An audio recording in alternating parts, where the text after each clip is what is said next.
बहुत ही छोटे से गांव में एक छोटा सा बच्चा था जिसका नाम नील था।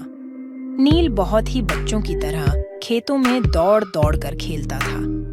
एक दिन नील एक रंग बिरंगे झूले को देखकर बहुत खुश हुआ। झूला बहुत ही विशेष था क्योंकि जब तुम उसमें बैठते तो वह तुम्हें कहानियां सुनाने लगता। नील बहुत ही उत्साहित हुआ और झूले में बैठा। झूला नील से बोला, नमस्ते नील, मैं एक जादूगर हूँ और मैं तुम्हें रंग बिरंगे दुनिया में ले जाने के लिए तैयार हूँ। नील को यह सुनकर बहुत खुशी हुई और वह झूले के साथ नई यात्रा की शुरुआत करने के लिए तैयार था। पहले ही रात नील और झूला एक रंग बिरंगे जंगल में पहुंचे। वहां वे एक प्यारे से हिरण से मिले जिसने नील को एक खोजी सफर पर ले जाने का प्रस्ताव दिया।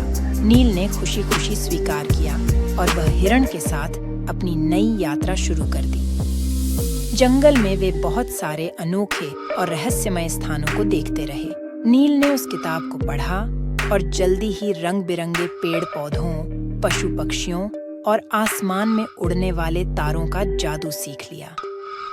अब नील के पास भी जादूगर की शक्तियां थीं। एक दिन वे एक चमकते हुए झरने के पास पहुंचे जहां एक प्राचीन राजा बाबूलाल बसा हुआ था।